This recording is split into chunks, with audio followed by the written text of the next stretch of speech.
Let's talk about some corporate news. We continue to see earnings trickling out here. And we'll start this morning with Costco, a rare miss on the bottom line from the wholesale retailer.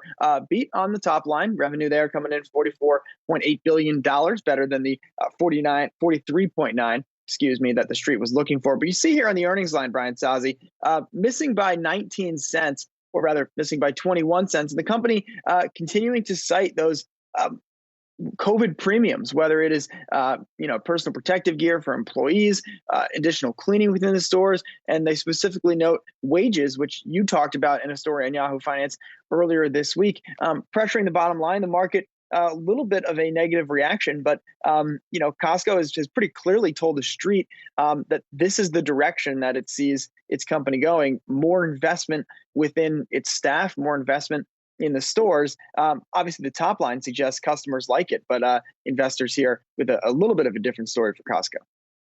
Yeah, Myles, and here's the stat of the morning here. Over the trailing 12 months, Costco has spent $1.06 billion pre-tax on COVID-related expenses. That stat comes compliments of Jefferies this morning. Now, Jefferies also noting that about half of that expense will start to unwind over the next 12 months. So that's a good thing. So perhaps you won't see Costco coming out in coming quarters missing on earnings by 13%. But the real thing I think investors need to be paying attention to on Costco, and really companies of all kinds that saw strong growth last year during the pandemic, a lot of food companies, certainly tech companies like Zoom.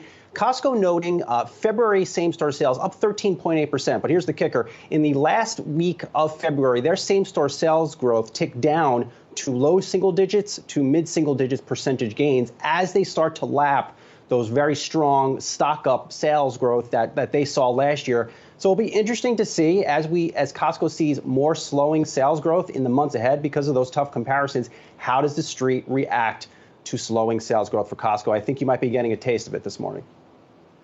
Yeah, and just, always an interesting stock because it is such a favorite of so many hedge funds. Charlie Munger, member of the board there, has often said, something to the effect of, the problem is I can't buy enough of the stock. So no long-term Costco shareholders are really upset about that. But Saz, as you know, quarter to quarter, street expectations can always be a fickle beast. Let's talk a bit about the chip space. Julie, Broadcom out with its results last night. The stock initially sold off. Last I saw in pre-market, it was up about 2%, but continuing to fill out that story we have discussed of continued pressure within the broader semiconductor space.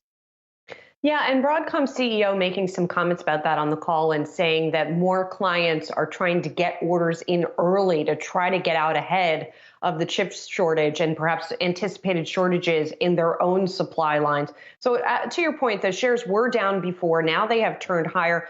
Couple of good, couple of bad in this report. On the one hand, in the last quarter, semiconductor solutions revenue, which is the biggest unit of the company, coming in very slightly below estimates. And that seemed to be initially potentially why those shares were higher. At the same time, the company's forecast for the current quarter is above what analysts had been anticipating overall. So that seems to be offsetting any of the negatives to some extent. And like I said, really, to your point, the main issue here has to do with shortages. We heard from Paul Meeks yesterday, longtime tech investor, who said that the pricing gains because of the shortage will outweigh some of the challenges that these companies themselves are undergoing. So, we'll see how that ends up continuing to play out. As again, Hock Tan, who is the CEO of the company, said that demand here is real for the company's chips.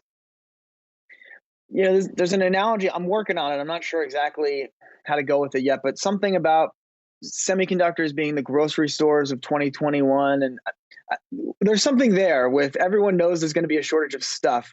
We don't know how short, we don't know how much pricing pressure they're going to have, but everyone seems to be circling this idea that there's not enough chips. We heard that from a number of companies across the space.